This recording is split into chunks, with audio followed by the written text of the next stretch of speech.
All right, folks, welcome back to another video. We got some weird stuff going on today, okay? Obviously, by title and thumbnail, you guys know there's some weird stuff going on. But before you call it clickbait, let me explain. Obviously, I'm standing in front of the quarantine tank, but this is one of the weirdest experiences I have ever had as an angler. So a few uploads back, me and Bads were on the river, okay? The Chattahoochee River in my boat. We were fishing with some of the worst lures that Dick's Sporting Goods had to offer, and we ended up catching some nice fish that day. But one fish in particular, we pulled up, we poured it out of the water, netted it, and we had both immediately said, oh my God, what the hell is wrong with that fish? Now, when you call a fish a zombie fish, there's many things that could mean. Rather than me try to describe it to you guys, I'm gonna show you the raw, unedited footage of us catching that fish and what it looked like immediately upon entering our boat. This is one of the stubbiest fish I've ever caught. He's a freaking football with just crap all over his body. I'll bring him in. Yeah, bring him in. Yeah, belly roll. Look at how fat that fish is. It's ridiculous. And look at all that crap. Is that ick or is that battle scars? I think don't that's know. Ick. Oh my gosh. Okay, Dude. hold on. I got the, now it's all dark. Hold on.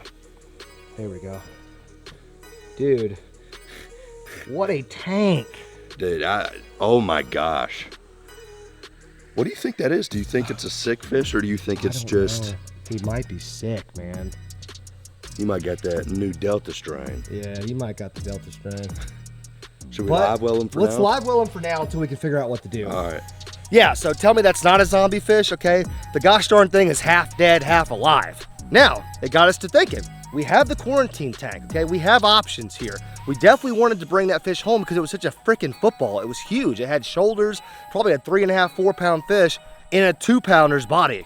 But it had all that weird stuff on it, so we didn't want to take it home and bring it and put it directly in the backyard bass pond because we've been having problems with big bass dying and we don't know what's killing them. So the solution's simple. Stick them in the quarantine tank and see if we can get this stuff, see if it heals up or see if it gets worse. Basically see what happens and act accordingly. Because we also, aside from the backyard bass pond, we have the backyard swamp, which you guys can't see, but if you've probably seen it on the channel, and it goes for miles. There's a ton of standing water. So we could put him in the backyard swamp to let him live out the rest of his happy days, or we could load him up and take him back to the river. We have some options here, but the end goal would be to relocate him to the backyard bass pond so we can catch him a couple years from now when he's a 5-6 pounder. Now, as far as the quarantine tank goes, I've kind of showed you guys the setup, but if you're new to the channel or if you're new to this video, or if this is the first time you're seeing it, I've got these buckets on top just to kind of hold down the plywood. So we covered it with plywood just to give it some shade because it is really hot and to keep predators out like a raccoon or something like that.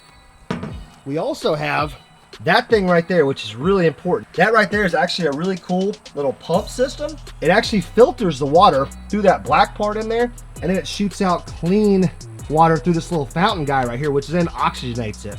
Let's see how our guy's doing in here. Oh yeah, he is. Oh God, I just knocked something off. God, I knocked his bubbler off. No, Jimmy, please.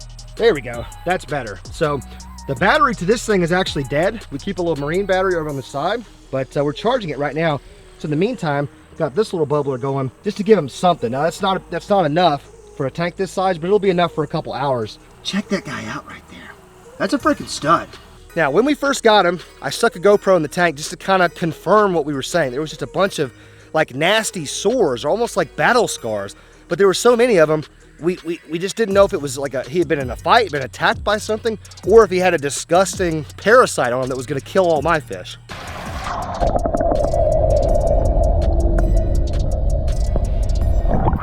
There we go.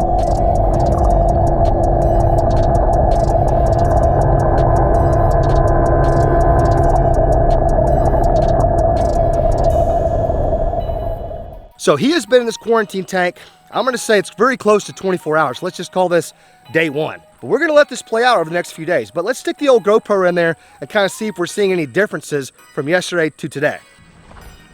All right, this is 24 hours in the tank. And that right side of him right there, that's the side that was really bad.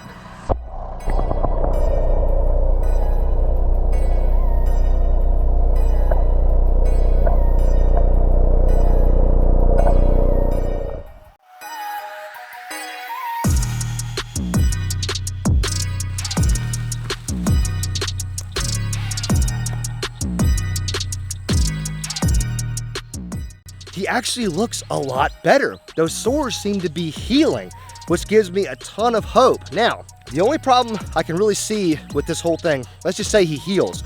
He also might be really stressed out because he's been in this tank for a long time. That's why I'm not grabbing him to look at these sores. I'm just sticking a GoPro down in there, nice and easy, as to not stress him out. But guys, those sores look like they're healing. And that gives me hope, because if it wasn't a massive infection, if it was just like scarred, if he was scarred up for some reason, they would start to heal. And it looks like they're already starting to heal and almost scab over. So I'm gonna continue to charge that battery, get this pump back up and running, continue to put ice in there probably twice a day just to kind of control the temperature.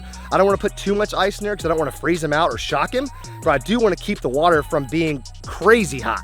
Plus there's like 70 gallons of water in that tank right now. So one big chunk of ice is not gonna do too much. It's just gonna probably bring the whole thing down a degree or two at the most. Now, we're not out of the woods yet. We're gonna let this guy stay there for at least one more day, probably 2 more days total, and see if we can keep him alive and keep these wounds healing. Guys, this is freaking crazy. Smash the thumbs up button for this. I know you guys are just having as much of a kick out of this as I am. This is insane. When I made the quarantine tank, I never thought I'd actually be quarantining a possibly diseased bass. I just thought it was a nice little safety measure as to not put a diseased bass in the backyard pond. Make sure you smash that thumbs up button, guys. Make sure you're subscribing to the channel. That way you don't miss any updates on the zombie bass. But let's come back tomorrow and see how he's doing.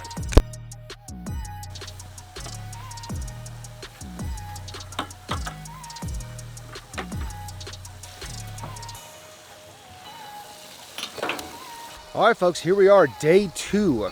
Officially, like, I don't know, 48, 50 hours, something like that, since my zombie pet bass has been caught. And there he is. He's looking good.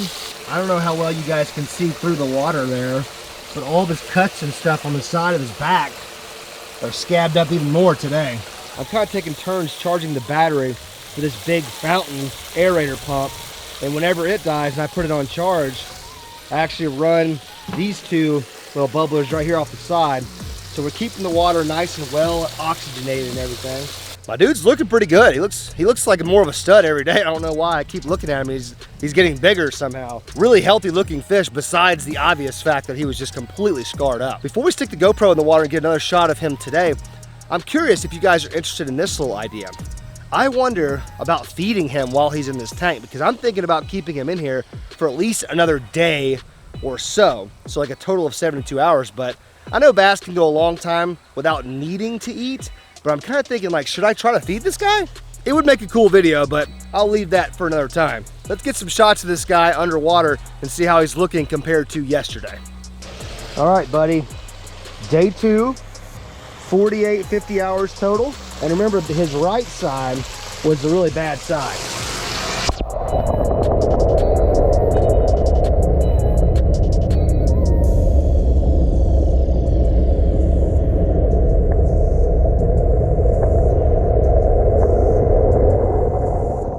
So I'm really noticing 2 major things going on right now. One, once again, I'm gonna put up on the screen right now, from yesterday to today, as far as GoPro underwater footage. The sores are definitely continuing to heal, continuing to scab up, and overall, he looks good. Definitely better than when we caught him. The second thing I'm noticing, which is not a good thing, the water seems to be getting cloudier. Now that's obvious because when water is stagnant like this, especially in a tank, and I don't know much about it, but there's gonna be stuff that collects in there, either with a filter going like I have right now. That filter's gonna do a lot, but he's shedding a lot of skin probably, you know, with these scabs, and he's going through a healing process. That's gonna dinge that water up pretty good. So I'm thinking either A, I'm gonna have to do a water change with this guy real soon, or B, we're just gonna have to make a decision on whether or not we're moving him to the big pond, the backyard bass pond, or the swamp, which is down there.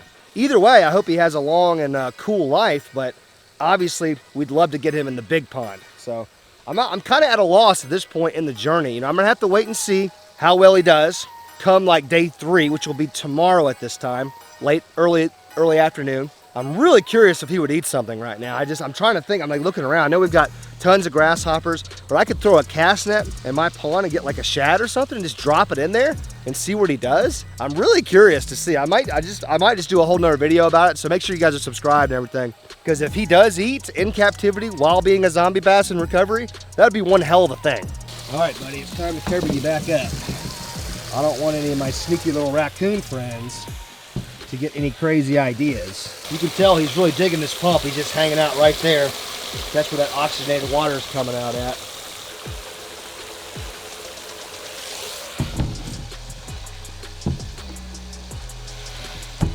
All right, folks, stay tuned for day 3. I think tomorrow we're gonna go ahead and grab him and pull him out of the tank and really get a good shot of him in the light, see how he's doing, and just make a judgment call, go from there. All right, folks, it is now day 3 of our little experiment, so we're closing in on about 72 hours plus since we've had this bass in captivity, basically. Now, got some good news and some bad news, all right? So first of all, before you guys go run into the hills, the good news is the bass is still alive. There's our buddy right there. Looks like he's doing just fine. Now, the bad news is I've been doing some research, and I think we're gonna have to hold him in this tank longer than I originally anticipated. I've been doing some research online with this particular type of, wounds on their skin that may be like a bacterial infection as well, and we really need to keep him in the tank closer to like 4 to 5 days from what I've been reading. And of course, there's all different kinds of opinions out there, but we're gonna have to keep him in the tank longer than expected. Luckily, got some stuff right here that I completely forgot that I had.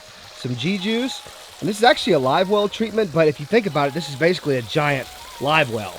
And it's gonna do a lot of stuff, like right here, it tells you everything that it's supposed to do, but it's gonna help with healing, help keep him a little bit less stressed, and all that good stuff. Now this stuff is super potent, so there's like a ½ ounce right there. Gonna just dump it straight into the little fountain bubbler. That way it can start grabbing it and kind of moving it around. But we've got about 70 gallons of water in here, I'm estimating. So we're gonna go ahead and do another like ½ ounce or so like that, and just kind of put it all through there like that. Hopefully that stuff will kind of mix in with the water, make the whole water change thing that I talked about. We won't maybe not necessarily have to do that, but that's gonna just help really detoxify the water. Hopefully this bass will stay nice and stress-free. Honestly, I'm really kind of shocked that he's doing as well as he is, because I don't keep fish like this long. The first time we tested out the quarantine tank, I think we only kept the fish in there for like 2 days. This is like over 3 days now. Bigger fish this time too, and a fish that was all messed up. So the fact that he's still alive and that he's healing, hopefully healing, is a really good sign. All right, guys, so here's what I think we need to do, okay? Now that I've realized I need to keep this bass in captivity longer, I think we're gonna need to end this first video right here. I know, it's sad, and you guys wanna see the release, you guys wanna see us trying to feed him. I'm gonna do all that, so here's what we need to do. Okay, you guys make sure you're subscribed to the channel right now, make sure the bell notification is enabled, and the next video you see about the zombie bass will be us trying to feed it and then hopefully releasing it in that same video, hopefully into the backyard pond, because as you guys saw in our newest GoPro clip, underwater clip, his wounds they're looking great, honestly. Like, he looks freaking great. I just want to give him some more time to chill out, rest, and recover. Guys, this has been one hell of a wild ride so far. I know it's been kind of weird. We don't really, keep fish on this channel. We don't normally do stuff like this. It's not what this channel's all about, but we've had so much fun doing it. I kind of want Badge to come back too, to be a part of the, releasing it and everything. So there's a lot going on right now. Thank you guys so much for watching. Keep old zombie bass in your prayers. I will see you guys next time.